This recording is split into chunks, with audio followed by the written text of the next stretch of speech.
Ron Zweig is a man from Wayne, New Jersey, with an L-shaped scale high rail layout down the basement from his ranch-style house. Unlike most high rail layouts, one distinguishing aspect that sets it apart from most of them is the scratch-built Canary System on the top level. More on that later. Now you might think that Zweig had built this layout all by himself, except he didn't. Here's the story behind it. Back in 1987, Ron had sold his old house and was looking for a new one after his children were all grown up, got married, and moved on with their new lives. Meanwhile, Walt Kerr had put up his house for sale. He owned an O-gauge high rail layout downstairs in the basement that was a work in progress. But before he could move, his real estate agent had informed him that his unfinished layout has to be taken down. But then one day, Ron came upon a house where he had met Walt. Walt and his wife had given them both a tour around the house. They looked at everything from upstairs and in the living room. But then, when they go downstairs, there standing in the basement was Walt's partially built O-gauge layout. The benchwork was assembled, the room lighting was installed, the switches were connected, a few accessories had been placed, and the mountains had been built. It measured 21 feet by 13 feet and 30 feet. This was the perfect opportunity for Ron. He never thought something like this would ever happen.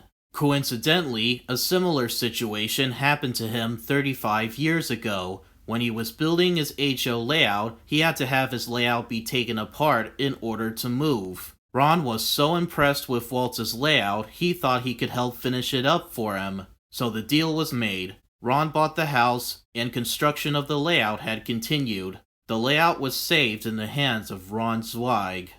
Ron and Walt became good friends. Walt often comes over every Tuesday to help him work on the layout together. One of the first things they had done is reinstall the track switches by replacing the old ones with brand new ones. Then they do some wiring, build the scenery and structures, put a little more accessories on the layout, and other things like adding some animated scenes and such. Ron's favorite part of the layout is building the structures, hills, mountains, and scenery, and his least favorite part was the benchwork and some of the wiring that he can struggle with at times. Together, Ron and Walt continued working on the layout until it had evolved into something truly amazing. Finally, after 5 years, the layout was finished, and it looked great. His layout looked so elaborate and well made.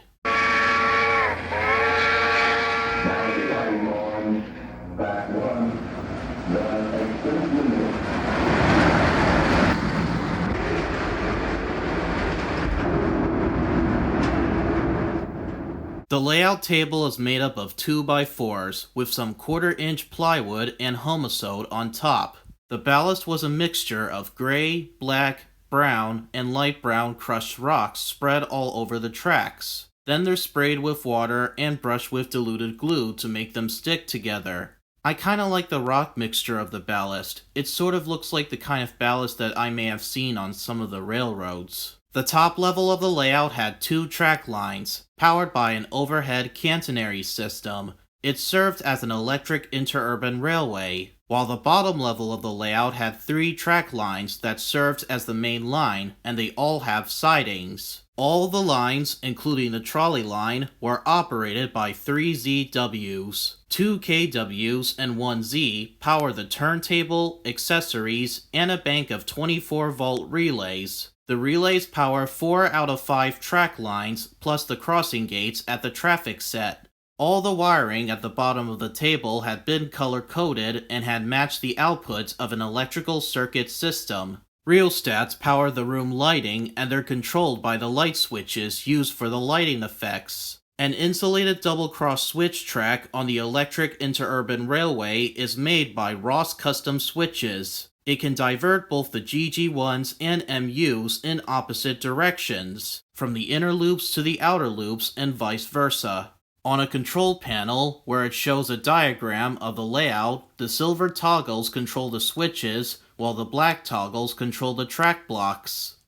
I love the roundhouse kit. The roundhouse sheds were structures made by Corber, and the turntable was from a diamond structure kit with a wire above that makes it function like a real turntable. The smoke units coming from the engine sheds are the same smoke units used in Williams steam engines. Ron and Walt had gone so hard with the roundhouse set, and it was fire. Mwah! Chef's kiss. I love seeing the 785 Hudson pulling the circus train. Those circus cars were created by Dave Rykar from Wilmington, Delaware. They were nicely detailed, and they're close to scale. The only exception was that the trucks and couplers were swapped with Line L ones, but overall, they're still close to scale nonetheless. So many animations were scattered around the layout, all created by Al Gomelko. There is a cool circus scene, the exhilarating fire scene, Pete Moss's nursery, a man painting a house, children playing on the playground, the illuminated lights and sirens blinking from the vehicles, an excavator digging up a road during construction, men sawing wood, the garage door opening and closing from the driveway, and a man carrying a heavy piece of furniture upstairs to his door. Those row houses sure do look nice. They're made by International Hobbies from Philadelphia, Pennsylvania. The Bowser trolleys, controlled by relays, carries passengers from the neighborhood, then around the park, and then to the busy downtown area where people go shopping. In the downtown area, there's the First Comical Bank, Harry Moval's barber shop, an outdoor cafe, a man getting his shoes shine, and a man waving at a taxi. The Club Royale Hotel is scratch-built by Ron Zweig himself. The little drapery curtains inside the windows add a nice touch of detail. Ron had also built some of the factories on the layout, and they all have punny names. The Legendary, the Lost and Foundry, the Icyberg Refrigerator Company, the Spare Tire Company, and Are You Not's Lumber Yard. The rest of the buildings were scratch-built by using Corber fronts. There are Lionel accessories on the layout. Ron tried to incorporate the Lionel accessories in with the scale high rail layout, especially when they're at least close to scale with the O-gauge trains, which he had succeeded.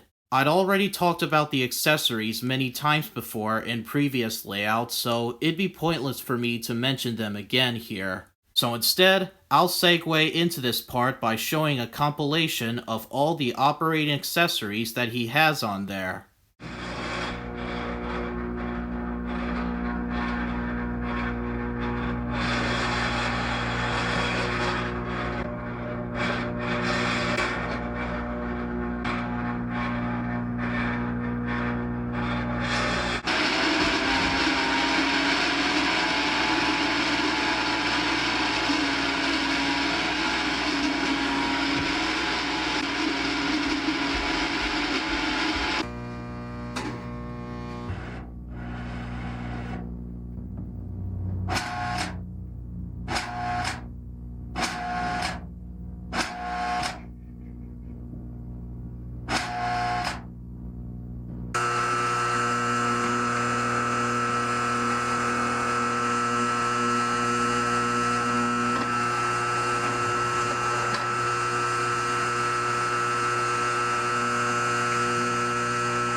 Now for the Lionel pre-war accessories, check out the stations here. I like what Ron did with the Lionel pre-war stations. He put a 115 station and several 156 station platforms all together to create his own station terminal, which was very creative. 8 of the 156 stations accommodate the lower level for the main line, while 4 of the 156 stations accommodate the top level for the electric railway line. The station announcements came from the Roanoke sound system, the same sound system used for the circus and traffic scenes. Now departing on track 1, the 20th Century Limited.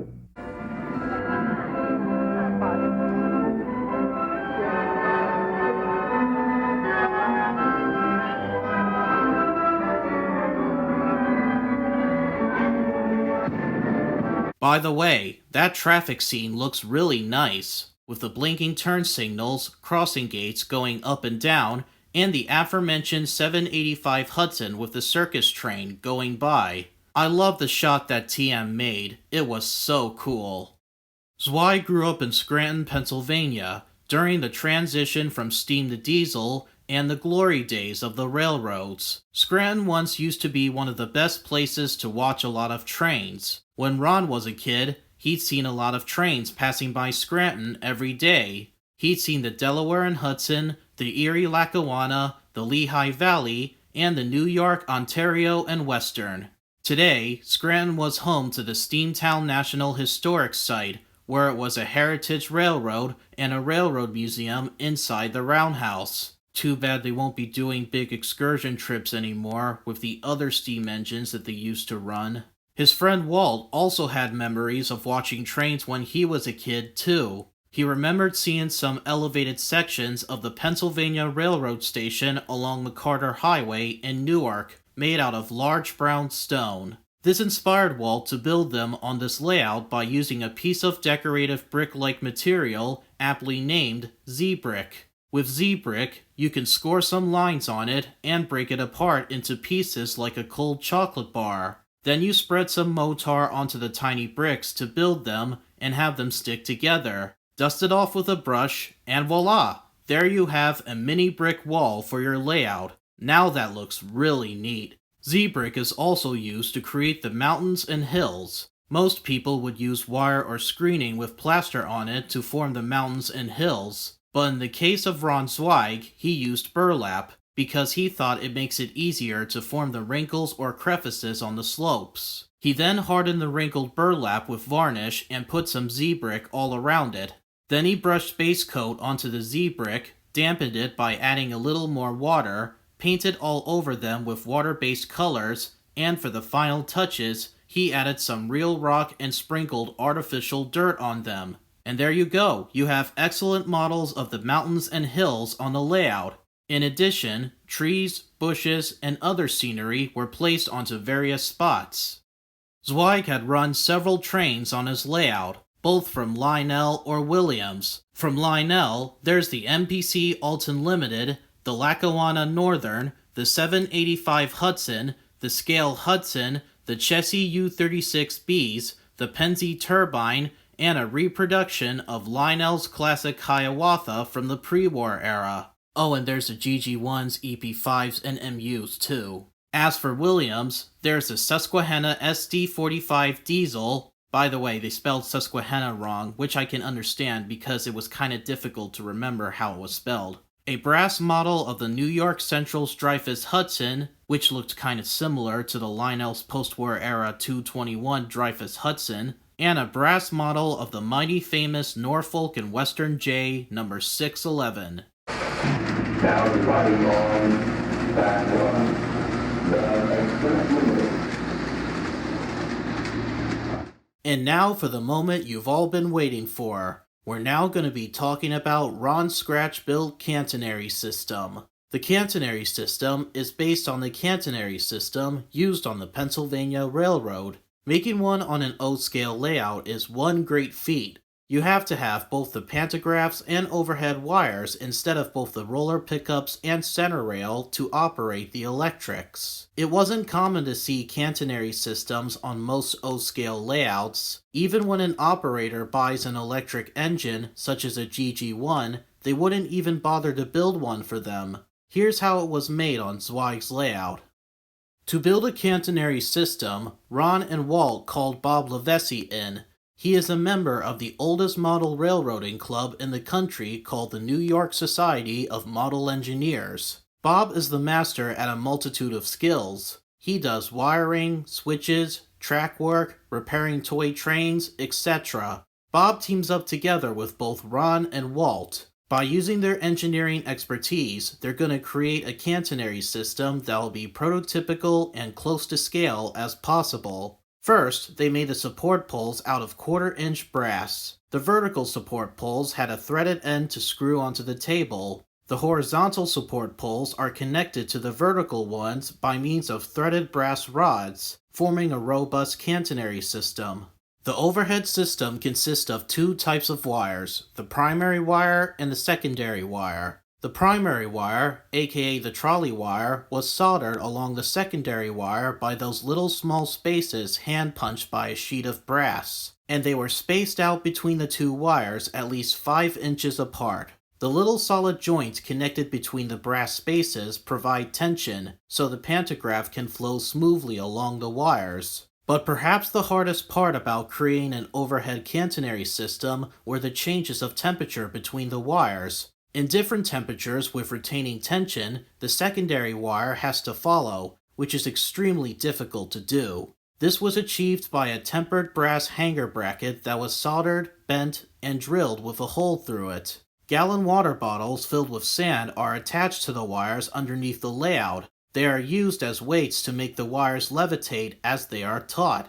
The primary wire needs to be kept above the center of the track at all times. For the curves, additional wires are needed called pull-offs. They help maintain the tension and distance between the wires. They were connected to both the primary wire that feeds the other wires and to the support poles. Given that the primary wire is hot, the pull-offs and support brackets need to be insulated. Plastic washers were used to insulate the support brackets. Lucite was connected to each end of the pull-off wires to provide insulation and keep both of the wires independent from each other. For the electric engines, primarily the Line L ones, to operate with this kind of catenary system, there were some changes made. The springs on the pantographs were replaced with stronger ones for better connection with the primary wire. The wire from the motor needs to be disconnected from the pickup rollers and then connected to the brass plates of the pantographs. And now you have your model electric engine running like the real thing.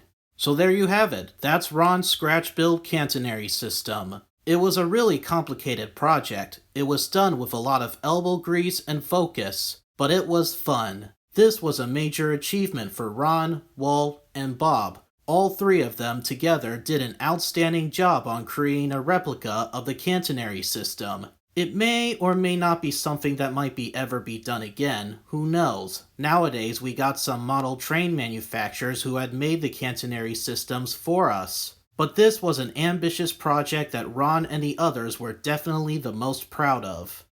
To quote one word from this video about Ron Zweig's layout, it was a masterpiece. Ron Zweig's layout is one of the best of the best. It was perfect. He has a layout that looks so authentic in scale, but also fun and immersive. The catenary system is what really made Ron Zweig's layout look so unique, made entirely out of brass. Which again, a major achievement from Ron and his team, from using their engineering expertise to create this magnum opus of theirs. His layout is truly incredible. Lots of scale modeling talent is put into this layout and it was represented beautifully there. I might have dared to refer to his layout as a toy train layout like most other layouts in the video series, but calling it a toy train layout isn't the right word at all. This is more of a scale model railroad layout, a legit scale model railroad layout, and it would be the best word to refer to Ron's layout. So at the end, Ron Zweig's layout is perfect, and that's what I like to say here. Perfect, beautifully represented, and had exceptional modeling talent. We'll be moving on to Iowa for a grand Broadway show to see Doug Dubé's enchanting toy train layout featuring the artistic talent of Broadway show designer Clark Dunham.